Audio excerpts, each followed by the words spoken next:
good morning everyone. Ayan na naman, magluluto na naman tayo ng ulam para sa tanghalian. At dahil oras na naman ng tanghalian, ay magluluto ako ng charan. Ayan. Pure food. Ito yung beef. Ayan, yung ganyan naman. Ito yung pinamalimpi ko ngayon. Kasi gusto po ng mga anak ko. Kinukulit po ako guys. Gusto daw nila ng ganitong ulam. Yan. Dahil iba na kasi guys ang weather ngayon. Namalingki na rin ako ng ulam para sa panggabi na rin namin. Minsanan. Manok. Chicken. Manok naman ang binili ko guys.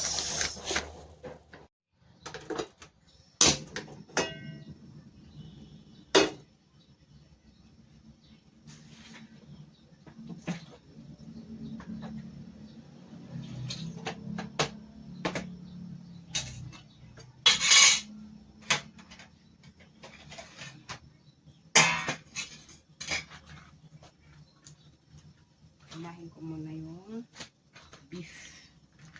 Yung beef. Unahin ko muna ng lutuin yung beef guys.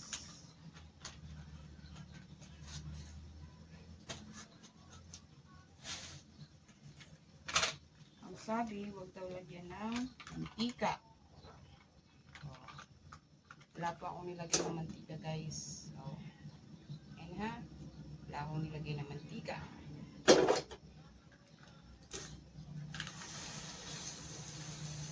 Kasi ang sabi dun sa pinagbilahan ko, kahit hindi na daw lagyan ng mantika. Kaya susundin ko lang kung ano sinabi. Yan. Ano ko lang ano niya kasi may kanis ano. May kapasti sa loob.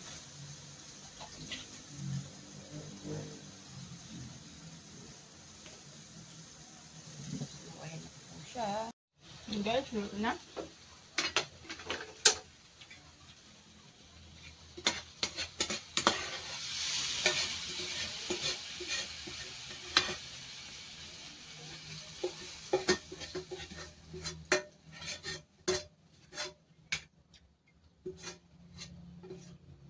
Tapos sunod ko naman iluluto yung luto na po.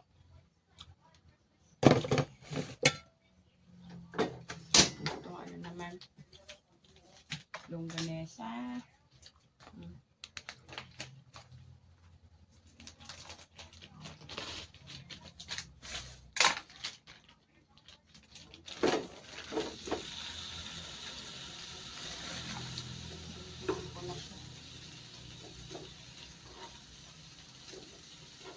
Para mamaya pag kumain, hindi na mahirapan. Tapos hindi ko rin po siya lalagyan ng mantika. Tubig na lang.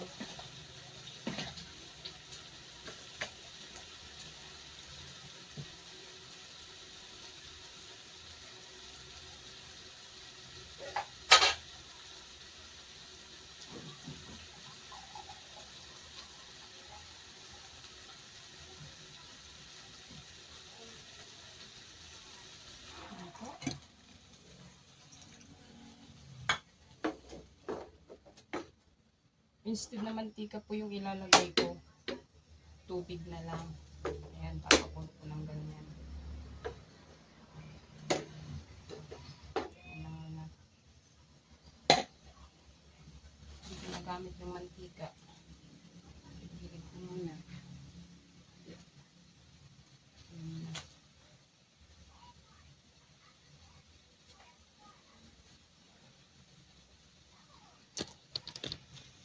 Siya.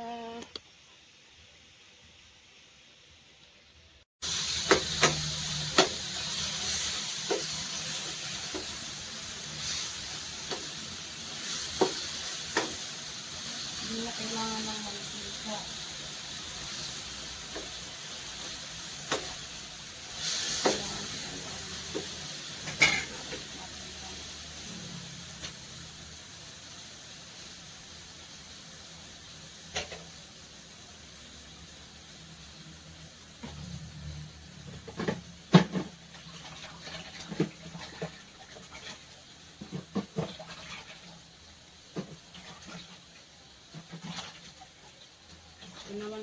ko yung manok.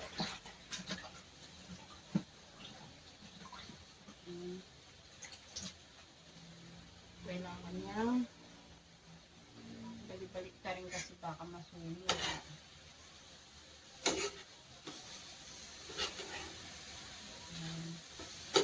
Natikman ko to kanina sa palengke kasi binigyan nila ako ng free test. Kaya nagustuhan ko na rin, bumili ako dahil gusto rin ng anak kong magpabili ng beef. Nakarang gabi pa po siya gusto magpabili ng beef. Sabi sa akin, mama, gusto ko ng beef. Sabi ni Eric. Kaya ayan, bumili ako ng beef. I'm sure matutuwa naman ang mga anak ko sa ulam dahil natupad na naman po ang mga gusto nilang ulamin today. Diba? Saka mamaya, isasangag ko naman itong kanin. Mamaya na. Diba?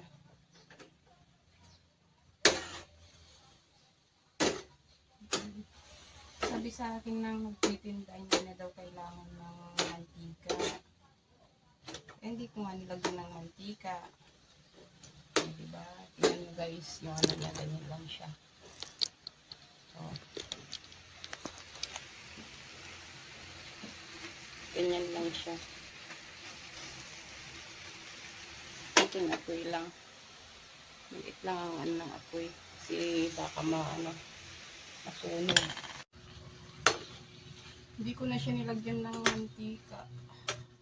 Ganyan na siya.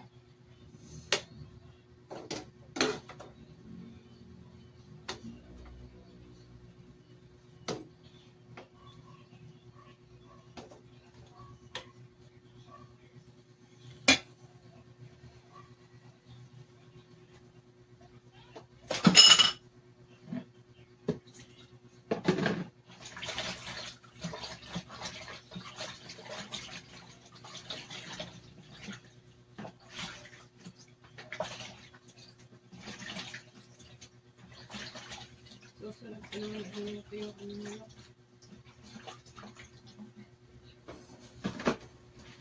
Maya-maya ko na lang siya ibunuto kasi kapatuloy ko muna.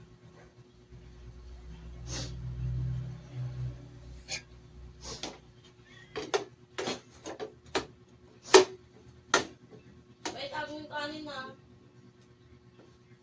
Okay na guys. So, niluto na po siya.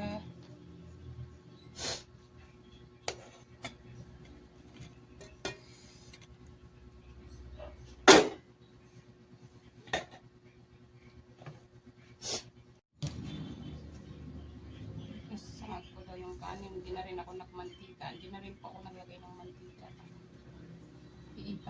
Iinit ko na lang yung kanin. Ayan.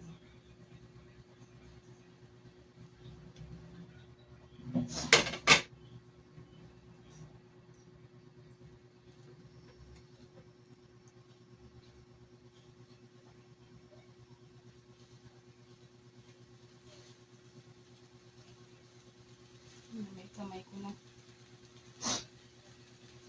Chop!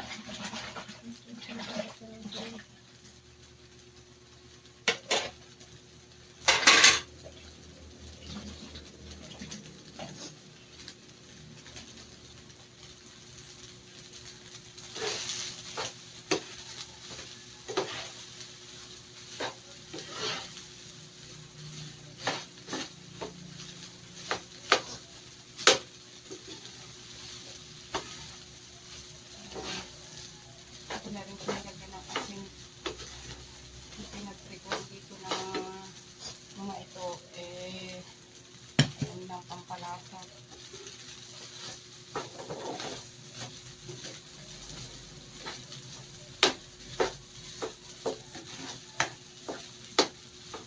Singin mo na nga rin si ating mo. Nak, nakain na ka mo. Nakakain na ka mo.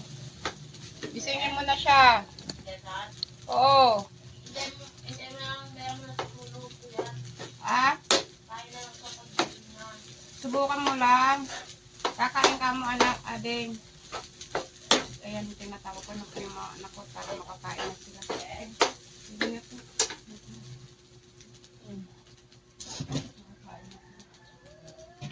Kakain na ka mo. Kakain na din. Bilis mo sa ngayon. Ano mo muna yung kapatid mo Pag na? na siya, ang bilis niya nga tumayo. Ayan, guys, at nagpiprito ako ng chicken. Manok-manok.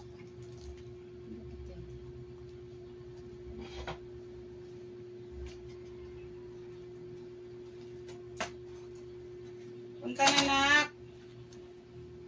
Eric!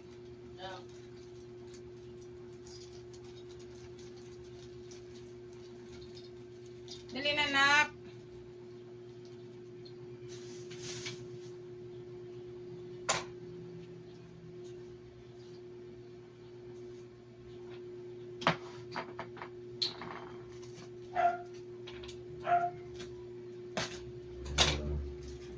Yung mga mantika. Lalagay ko sa tarapon. Dagdagan ko ng konti. Ang prito ng chicken. Nak!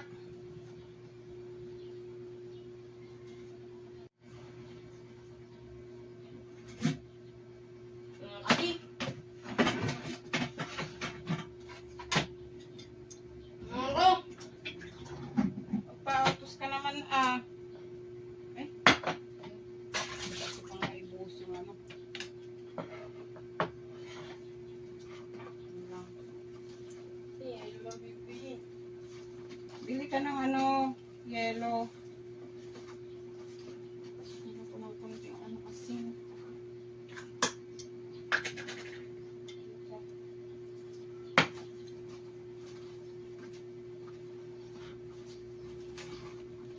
Ayun lang kasi bibili. Ikaw na nagluluto pa nga ako eh. Ano pera? Ando doon, oh. Ayun, oh. Sakto lahat yan. Pabibing ko? Yan lang. Saka ano. Sakto lahat yan. Doon kailangan kuhan. Kailan ninong mo. Tapos na ako bibili. Doon ka nga bumili kailan ninong mo.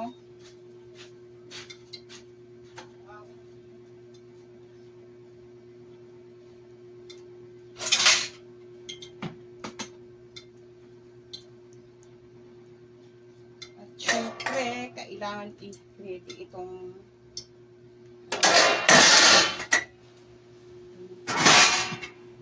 tatalusik na naman. Diba? Manok na naman ang aking lulutuin. Pinatulo ko muna kanina.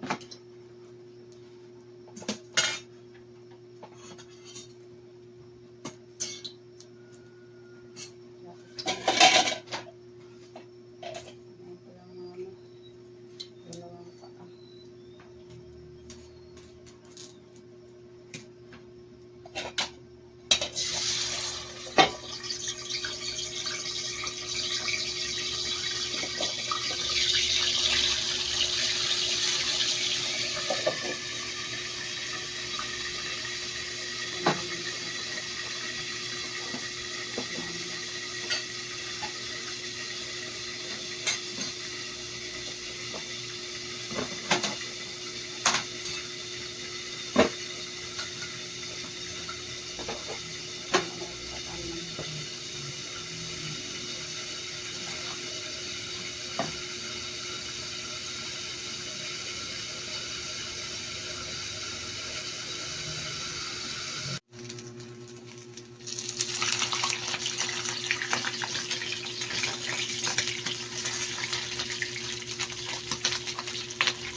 tayo.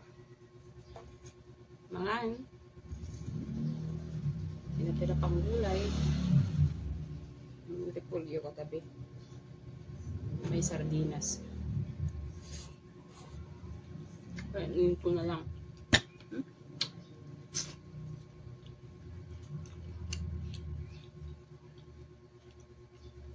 Ito na yung beef.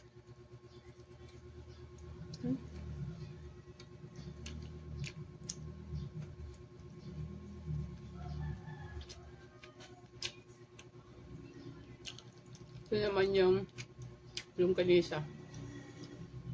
Wala siya. Ganyan siya kalilit. Masarap. Hindi ko na po siya nilagyan ng mantika. Masarap pala. Ito ang quality.